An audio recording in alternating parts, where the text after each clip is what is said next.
What's up, everyone? This is Anthony Pompliano. Most of you know me as Pomp. You're listening to the Pomp Podcast, simply the best podcast out there. Now let's kick this thing off.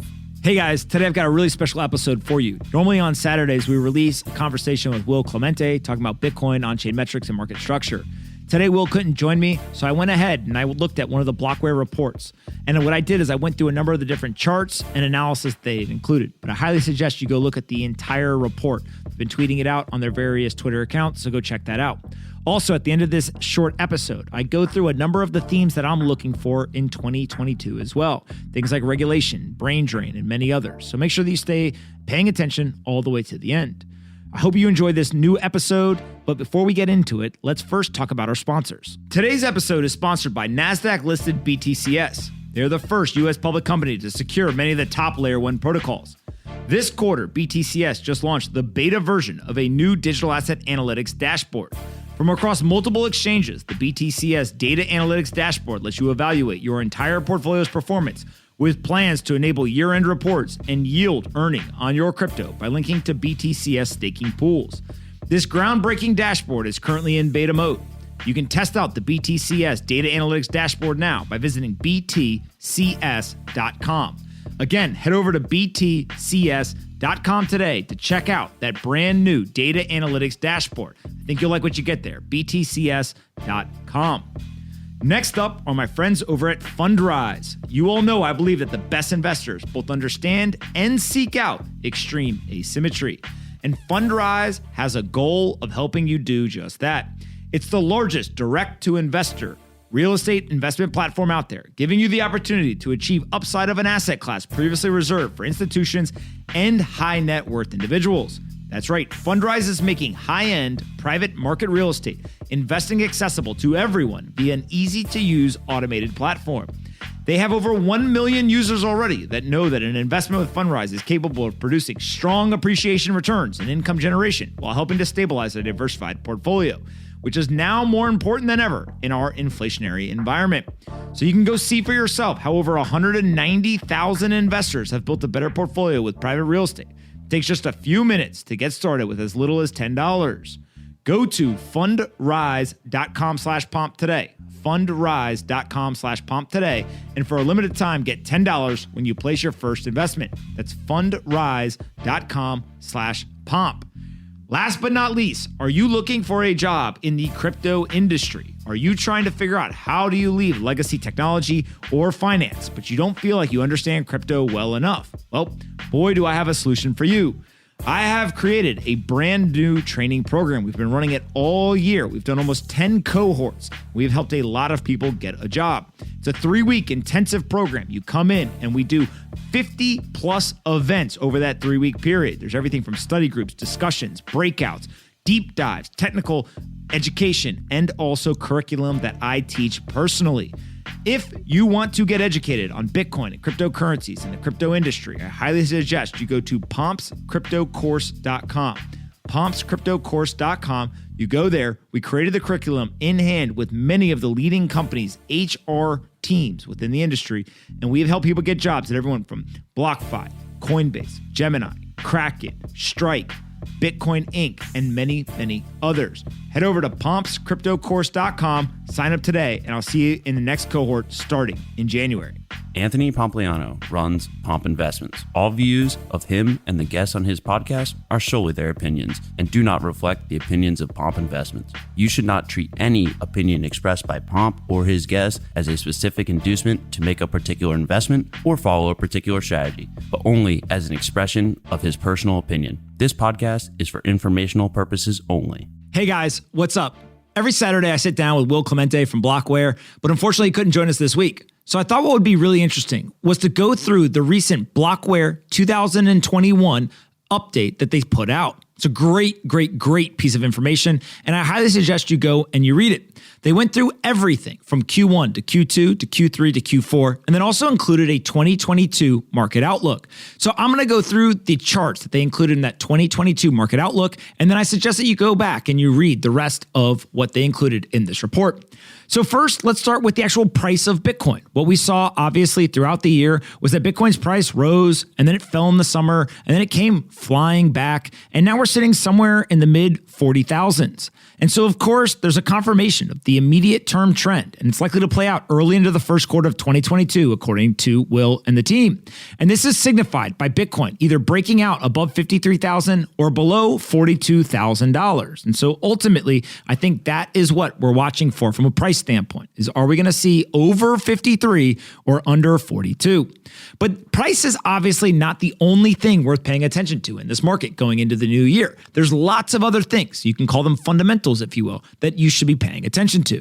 First, we've got a chart that looks at the Lightning Network itself. This is the layer 2 built on top of Bitcoin. And what you can see is that the network capacity, according to the 7-day moving average, has been absolutely exploding throughout 2021.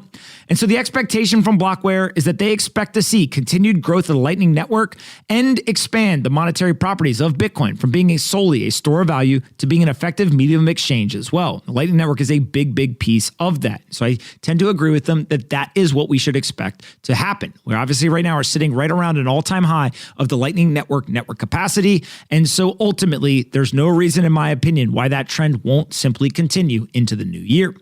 If we then go ahead and we look, we now have the balance on exchanges. This is across all exchanges on the crypto industry. What we see here is that Bitcoin was coming on to exchanges all the way through 2017, 2018, 2019, and into 2020. But we got a peak in 2020 of the Bitcoin that was actually sitting on these centralized exchanges. And since about mid-2020, that balance has been going down over time. And so ultimately, according to what Blockware and Will see there, they're expecting to see continued depletion of centralized Bitcoin exchange reserves as institutional market participants seek to take custody of their digital assets and increase growth of Bitcoin collateralized loans.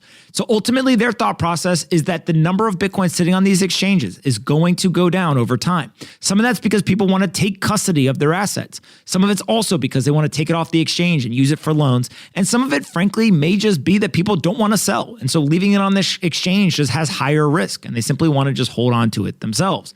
Whatever the reason, I tend to agree that yes, the number of Bitcoin on the exchange is likely to go down over long periods of time, over 6, 12, 18, 24 months. So keep an eye on this, because ultimately people can't sell Bitcoin if it's not sitting on exchanges. If we then go and look, it's not just about spot Bitcoin though. Obviously the interest in the derivatives market is really important. So we got the options open interest here. And what we can see is that 7-day moving average throughout 2020 into the earliest parts of 2021, there was massive increase in the options open interest across all the exchanges. And throughout 2021, we've seen ups and downs of that open interest. And we've pretty much ended about right where we started, which is pretty interesting to see. According to the team over at Blockware, what they've said is that with the institutionalization of the Bitcoin market, they expect to see substantial growth in the options market as active managers seek to hedge, harvest volatility, and perform other more exotic option strategies that take advantage of the inefficiencies in the Bitcoin market. It's pretty damn cool to see that now Bitcoin is not just some asset for individuals on the internet or random strangers who are buying it. They're simply holding it. There is a true financial market around this. There's all kinds of different financial assets. There's all sorts of different opportunities that people can go ahead and leverage, and options is a huge piece of that. So it will likely become more and more popular over time. One of that's just a function of more people joining the market. Another is that there's actually more types of options available. And then lastly is that some of the people who were into Bitcoin previously but knew nothing about options are also going to become more educated on this type of investing as well.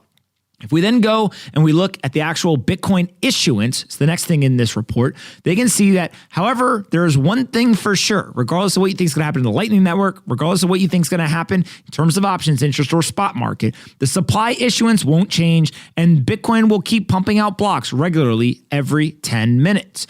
And so ultimately what this chart here is showing us is that issuance in orange goes down and is very, very predictable. We know exactly 900 Bitcoin are going to come into the market every single day, day after day after day throughout 2022. And so what you can see is the relationship here to the price is something that you would continue to expect. Bitcoin's issuance goes down, price goes up. It's a finite asset. As demand increases for an asset that becomes scarcer and scarcer, the US dollar price has to move to accommodate everyone. That's what we've seen over the historical movements of both issuance and price, and that is what we should expect to continue to see going into 2022. And then ultimately hash rate. Hash rate was one of the big stories, I believe, of 2021.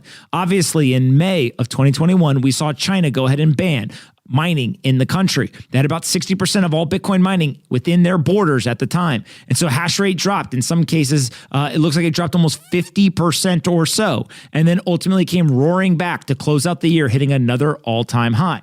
And so the team over at Blockware, Will and friends, wrote, Bitcoin's hash rate will continue to grow throughout 2022 as more and more miners join the network. The top public miners alone are expected to bring on 56.5 EHS by the end of the year. Many large ASIC orders have already been purchased from Bitmain, and the new generation machines will continue to be delivered throughout 2022. As long as the price of Bitcoin doesn't have a sharp crash, these new machines will likely be pulling in revenue significantly higher than their operating expenses. So I tend to agree as well that there will be more and more Bitcoin miners joining the network. Hash rate will continue, and I think that we will see multiple new all-time highs in hash rate throughout 2022. What's very interesting to me, and this is my personal opinion, not included in the report that they provided, is that the big story that we are watching, or some of the big stories, is one, is the bull market going to be longer than usual? Historically, bull markets in the Bitcoin ecosystem have been about 18 months after the last halving.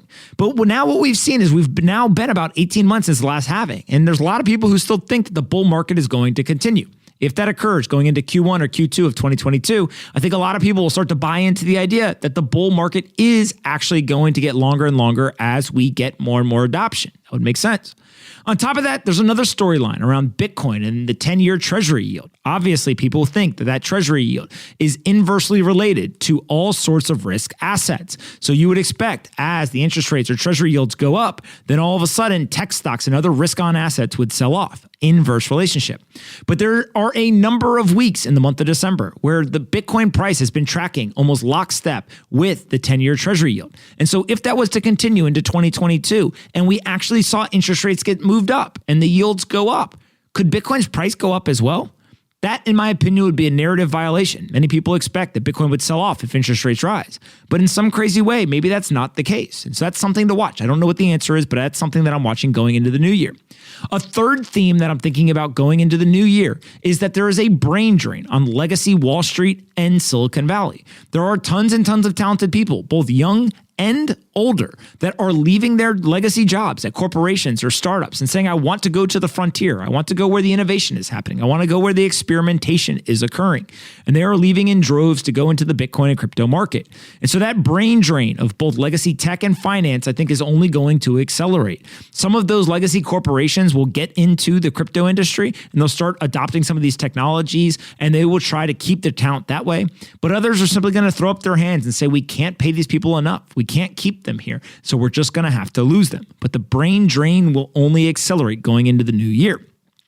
And then lastly, the other thing that I'm paying attention to and I'm making sure that I'm working on in terms of understanding what's happening is regulation. Obviously, something like Bitcoin has gotten the seal of approval from the SEC, the CFTC, and other regulatory bodies around the world. It's not a security, and it's being treated that way by both the market and also corporations that support it in various ways.